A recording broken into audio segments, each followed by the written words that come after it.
Done sir, done sir. Venkat Naik garu, అసలు ఏమిటి triple P విధానంలో ఎందుకు వెళుతోంది ప్రభుత్వం? ఈ పాలిటెక్నిక్ అండ్ ఐటీఐ ఆల్సో ఈ విద్యా విధానానికి సంబంధించి దానివల్ల ఫీజుల భారం పెరుగుతుంది అనేది వారి ఆరోపణ. మనం విన్న అండు ఇది ఖచ్చితంగా ప్రైవేటీకరణ చేయడానికి జరుగుతున్న కుట్ర. అఫ్ కోర్స్ గవర్నమెంట్ చెప్తోంది నైపుణ్యాభివృద్ధి కోసం అనదర్ స్కిల్స్ యాడెడ్ అడ్వాంటేజ్గా మారతాయి స్టూడెంట్స్కి అని చెప్తోంది. అయినప్పటికీ ఇంతమంది వ్యతిరేకిస్తున్నారు. ప్రభుత్వం మళ్ళీ తర్జన భర్జన పడుతోందా? కేకే కమిటీ కూడా వేసింది. ఏం జరుగుతోంది అసలు? ఎందుకు వాళ్ళంతా వ్యతిరేకిస్తున్నారని మీరు అనుకుంటున్నారు? అసలు ఏం జరుగుతోంది జీవోకి సంబంధించి? సార్, మీకు ప్యానల్ పెద్దలకు నమస్కారం. Yes sir. సార్, నా వాయిస్ క్లియర్గా ఉందా? Yes sir, clear. చెప్పండి సార్. జీవో నెంబర్ 97 అందరూ చదివినట్టున్నారు, నాకు తెలిసి మీరు కూడా చదివారు కదా సార్. అందరం చదివారు. సో ఇప్పుడు ఏదైతే వెంకటరెడ్డి గారు చెప్పిన అంశాలు ఉన్నాయో అవన్నీ దాంట్లో ఉన్నాయా సార్? ఏది లాటరీ ఎంట్రీ లేదని ఉందా? ఓకే. ఫీజు రియంబర్స్మెంట్ రాదని ఉందా? అదేవిధంగా లెక్చర్ సంబంధించిన వ్యవహారం ఏదైతే ఉందో ఏదైనా ఏది ప్రైవేట్ ధోరణిలో పోదామని ఉందా? స్కిల్ కల్పించమని ఉందా? లేకపోతే ఆ ప్రభుత్వం ఏదైతే ఆస్తులు ఉన్నాయో దాన్ని ప్రైవేట్ దారదత్తం చేస్తామని ఉందా? అంటే ఫీజు రియంబర్స్మెంట్ వర్తిస్తుందా వెంకట్ గారు? ఫీజు రియంబర్స్మెంట్ వర్తిస్తుందా 97 జీవోలో ఉన్నదాని ప్రకారం చూస్తే? 100% సార్. నేనేమంటున్నాను, మనం మాట్లాడుకుంటున్న ఏ అంశాలు ఆ జీవోలో లేదు. ఆ జీవో ఉద్దేశం ఏంటో చెప్తున్నాను నేను, వినండి. పాలిటెక్నిక్ అనేది ఒక అకాడమిక్ విద్యాది, అది ఒక టెక్నికల్ విద్యాది. సో దాన్ని దేంట్లోనూ మెర్జ్ చేస్తలేరు. ఇది అకాడమిక్ ఓరియంటేషన్ లో భాగంగా దాన్ని అటాచ్ చేస్తున్నారు. ఒక అంశాన్ని దేన్ని అటాచ్ చేస్తున్నారు?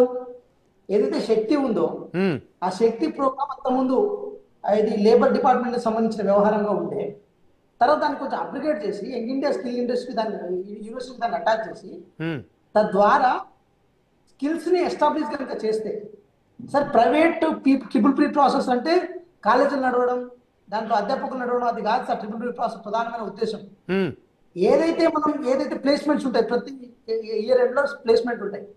ఆ ప్లేస్మెంట్ ని కల్పించే కంపెనీ అంటే దానికి మాత్రమే ఉద్దేశించబడింది అంటారు. ఆ ముందు నుంచే ఆ పీపీపీ ప్రాసెస్ లో ప్రైవేట్ సంబంధించిన సంస్థలు ఏదైతే ఉందో దీంట్లో ఇన్వాల్వ్ అవుతాయి. ఇప్పుడు ఫర్ ఎగ్జాంపుల్ చెప్తున్నాను సార్, మహేంద్ర సంబంధించింది ట్రాక్టర్ల కంపెనీ ఉంటది, అదే విధంగా మన కార్ల కంపెనీ అంతా ట్రాలీల సాఫ్ట్వేర్, మహేంద్ర సాఫ్ట్వేర్ కూడా ఉంటుంది. సో ఈ మహేంద్ర కంపెనీ ఏం చేస్తుందంటే ఈ మొదటి నుంచే ఆ సంబంధించిన మెకానికల్ డిపార్ట్మెంట్ లో ఉన్న వ్యక్తులు కానీ ఈసీలో ఉన్న వ్యక్తులు కానీ వీళ్ళను ప్రత్యేకంగా తర్ఫీదు ఇస్తుంది. ఇచ్చిన తర్వాత వీళ్ళకి సంబంధించిన ఎవరైతే అంటే బాగా యాక్టివ్ గా ఉన్నారో వాళ్ళని ఏమంటారు రిక్రూట్ చేసుకుంటుంది. సో ఇది దీనికోసం ట్రిపుల్ ప్రీ తీసుకొచ్చారు. అదే విధంగా పాలిటెక్నిక్ విద్యా విషయానికి వచ్చినప్పుడు సార్, లాటరీ ఎంట్రీని తీసేయడానికి వీలుండదు. ఎందుకంటే పాలిటెక్నిక్ విద్య 3 సంవత్సరాలు. మన ఇంటర్మీడియట్ ఎంపీసీ చేసిన తర్వాత ఎంసెట్ రాసి బీటెక్ చేస్తాం, లేకపోతే జేఈ మెయిన్స్ అలాంటివి రాసి ఎన్ఐటీలోనో ఐఐటీలోనో సీట్ కొడతాం. కానీ 3 సంవత్సరాలు చదివిన విద్యార్థి మళ్ళీ బీటెక్ ఫస్ట్ ఇయర్ నుంచి ఎట్లా చదువుతారు సార్? ఎంత ఇల్లాజికల్ థింగ్ ఇది. జీవో నెంబర్ 97 లో ఎడబెట్టారు సార్. అసలు మేము ఆ జీవోని చదివిన తర్వాత ఏది గౌరవ రాష్ట్ర ప్రభుత్వం కూడా నిర్ణయాలు తీసుకున్న తర్వాత అయినా సరే ఏదైతే విద్యార్థుల ఆందోళన ఏదైతే ఉన్నాయో దాని వెనకాల అధ్యాపకులు ఒక ఇన్సెక్యూరిటీ కాంప్లెక్స్ లో వెళ్ళిపోయి రెచ్చగొడుతున్నారని చెప్పి అది మా దగ్గరకి ఇది వచ్చింది. ఎందుకు అని ట్రిపుల్ ప్రీ ప్రాసెస్ లో పోయినప్పుడు మన టాలెంట్ ని నిరూపించుకోవాలి. మనకి నెలకు వచ్చే ₹1,00,000 2 లక్షల జీతానికి ఎక్కడ గాడి పడుతుందని చెప్పి ఇంతమంది విద్యార్థుల జీవితాన్ని పడంగా పెడదాం అనుకుంటున్నారు.